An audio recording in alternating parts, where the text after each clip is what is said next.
Alors, ce dont je vais parler, c'est hésitant parce que c'est une exhortation prophétique par rapport aux choses que j'ai vues. Le plan de Dieu pour la Côte d'Ivoire, c'est que ce pays-là ne passe pas à nouveau par la souffrance et la violence à l'approche des périodes électorales et pour la suite du pays.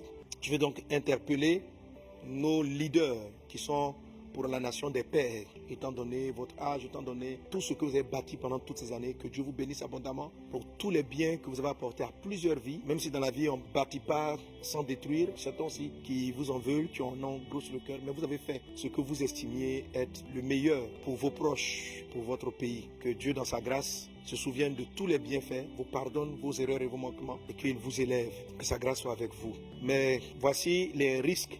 Je dis risque parce que c'est évitable. La voix d'un prophète vient pour que nous puissions éviter des choses. Ce sont des choses que vous savez parce qu'elles ne sont pas nouvelles. Alors, j'ai vu le pays comme à la croisée d'un chemin. Et cette croisée-là, je crois qu'elle va commencer à prendre place à partir du mois de juin. Voilà, c'est comme si je vois un nœud et puis ça fait deux branches. Et puis quand on arrive vers la fin de l'année et qu'on va rentrer 2024 pour la suite, les deux branches-là, encore un nœud et qui se divisent comme ça. Et puis ça fait des étoiles partout. Et je demande à l'esprit, mais de quoi s'agit-il? Il me montre le premier nœud. C'est un leader et à l'intérieur, il y a des branches qui viennent. Alors, est-ce que le leader est là ou il est parti pendant que les deux ramifications se créent? Il est fort probable qu'il y ait un départ.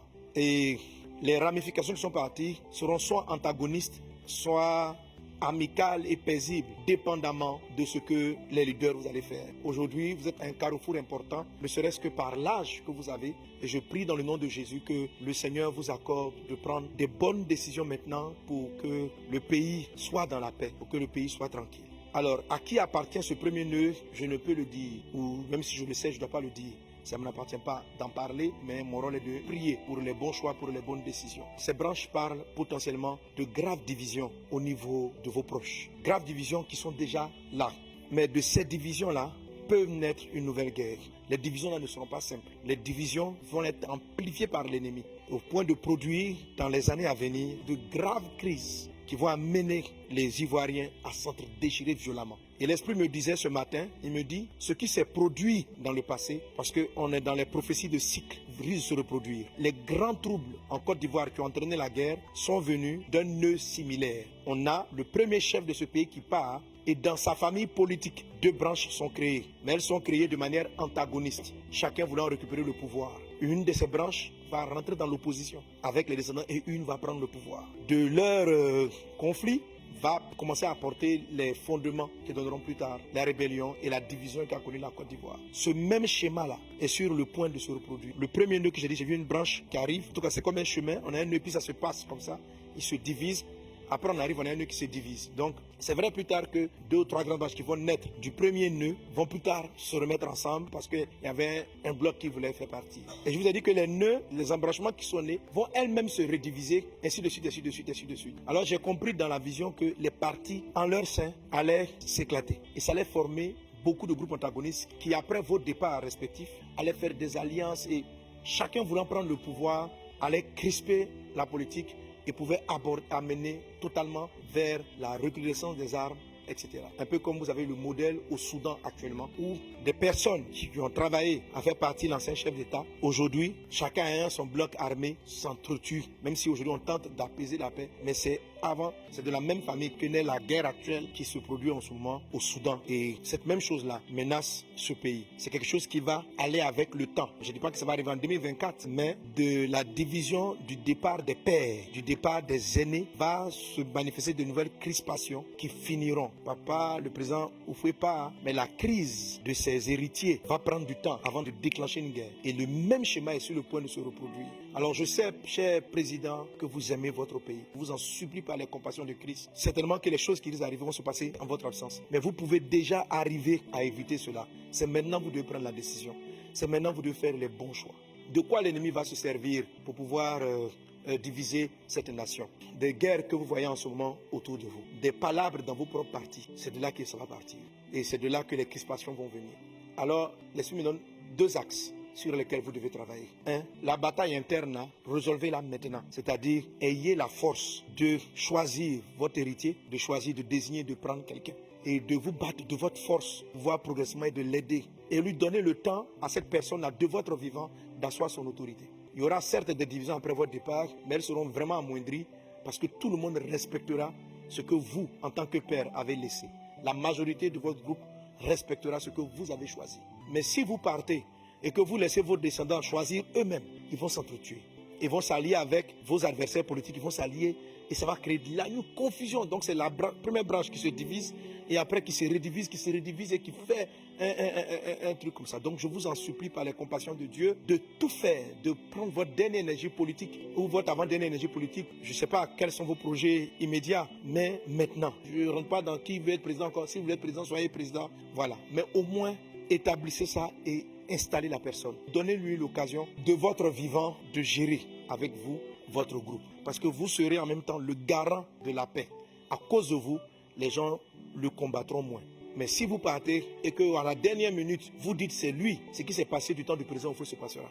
Quand le président Oufou allait partir, la constitution désignait quelqu'un. Mais étant donné qu'il n'a pas installé lui-même, ça a créé des crispations et des frustrations.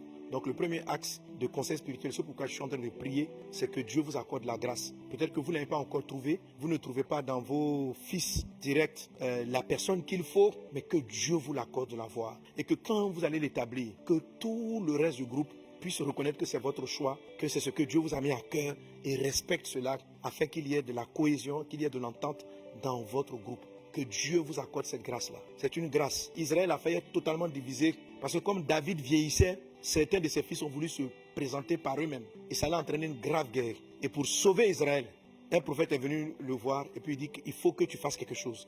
Et c'est là que David, de son vivant, a installé Salomon. Et parce qu'il a installé Salomon, ça a apaisé et ça a calmé tous les frères de Salomon.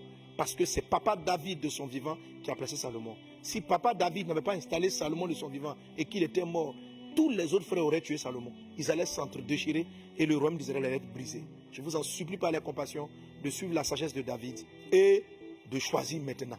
De choisir maintenant, là. C'est maintenant. Ne le remettez pas à demain. Que Dieu vous accorde cette intelligence, que Dieu vous accorde la sagesse. Même si vous n'avez pas vu, il y a quelqu'un que Dieu a placé. Il y a quelqu'un que Dieu a positionné. Peut-être pas dans votre cercle immédiat, peut-être pas dans les personnes qui font tout pour prendre le pouvoir, qui font tout. Mais choisissez quelqu'un.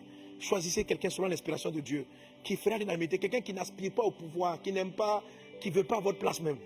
Quelqu'un qui aime simplement votre travail, votre manière de faire, qui sait vous honorer, qui sait vous respecter et qui saura garder l'héritage que vous avez voulu bâtir. Voilà, parce que vous ne pouvez pas être là. Toute autorité est choisie par Dieu. C'est Dieu qui vous a choisi à un moment donné. Vous avez vos forces, vos faiblesses, vos manquements, vos victoires. Mais maintenant, il s'agit de le faire pour sauver le pays de ce qui est grave qui pourra arriver demain en votre absence. Donc, je vous en prie par la compassion de Dieu. Voilà, ce premier conseil. La deuxième chose, c'est que ces groupes-là qui vont se forger vont s'appuyer, comme à la première division, sur des bases ethniques.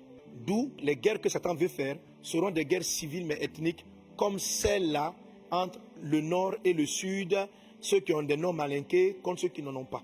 De la même manière, ce qui s'est passé hier a voulu opposer des groupes, mais Satan n'a pas réussi parce que notre amour pour la nation a fait qu'on a dépassé le diable qui était dans ce genre de langage.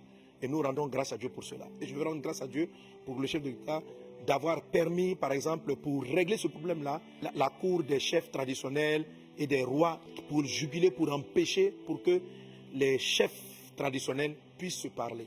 Et je veux rendre grâce à Dieu pour ce choix-là que le chef de l'État a fait pour avoir installé, donné du pouvoir.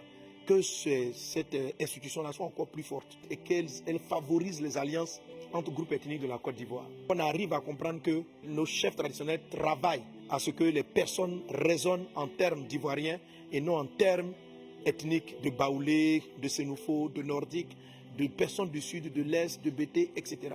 Parce que même dans le nord, il y en a qui vont dire, nous on était dans le village, les Sénoufos sont favorisés par rapport au truc que non, celui qui doit prendre l'héritage d'un tel chef, il doit être Sénoufo, non pourquoi, il doit être de telle région. Et les gens dans la région là, vont se battre. Voilà les choses que j'ai vues. Il y a un qui va dire, non, l'autre est de l'ouest, mais que c'est nous là qui avons vraiment supporté. Et les gens de là-bas, vous n'êtes pas comme ça, mais les gens vont se battre après vous.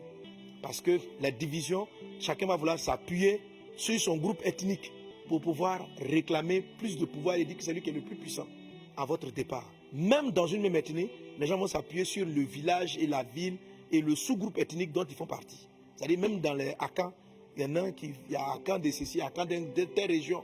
Et chacun va revendiquer quelque chose pour pouvoir bâtir son équipe politique. Et ça va créer des palabres entre groupes ethniques en Côte d'Ivoire. Donc déjà, comment ma prière est faite? Je prie que le renforcement des chefs traditionnels et cette grande initiative qui a été prise ici en Côte d'Ivoire soit renforcée. Et que bien avant même on essaie de s'interdire de faire du mal par l'expression ethnique, qu'il y ait des lois, que nos chefs, nos parents valorisent pour dire que l'autre c'est ton frère et qu'on casse ce système-là. Alors, si pendant que vous êtes là, vous pouvez travailler et accélérer et favoriser cela et briser tout ce qui est barrière ethnique pour ne pas qu'un politicien, qui que ce soit, puisse s'appuyer sur son groupe ethnique pour revendiquer quelque chose ou pour s'installer, quoi que Dieu exauce nos prières. Donc, c'est en même temps une voix que je donne à nos parents, à nos chefs, qui ont été donc chefs d'État, au président actuel, et à tous nos présidents qui sont passés et à tous les leaders politiques. C'est un message pour vous.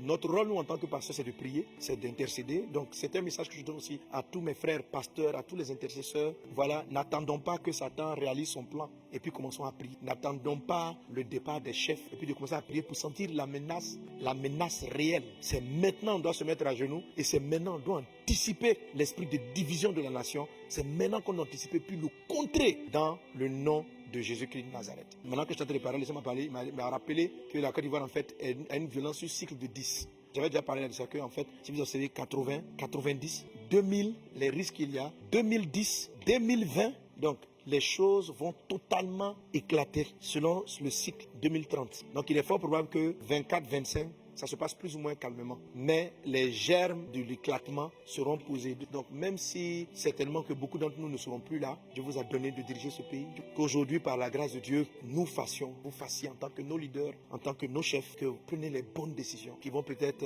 aller à l'encontre de ce que beaucoup de gens pensent. Mais Dieu vous a donné beaucoup de pouvoir, beaucoup d'autorité sur les peuples, les ethnies, les groupes. Votre voix porte. Vous pouvez mettre la paix par vos voix. Vous pouvez semer la confusion par vos voix. C'est un pouvoir que Dieu vous a donné. Que Dieu vous accorde la grâce d'utiliser ce pouvoir-là pour que ce pays-là soit béni et que les cycles de 10 de malheur soient brisés dans le nom de Jésus et que, au lieu de malheur, une nation solide, une nation forte qui permette que ce que Dieu a prévu puisse arriver, puisse se produire. Comme l'année dernière, nous avons prié Dieu à garder nos autorités. Like last year, we prayed the Lord kept our authorities. Je parle de la Côte d'Ivoire. I speak about Côte d'Ivoire. Prions encore cette année. This year, let's pray again.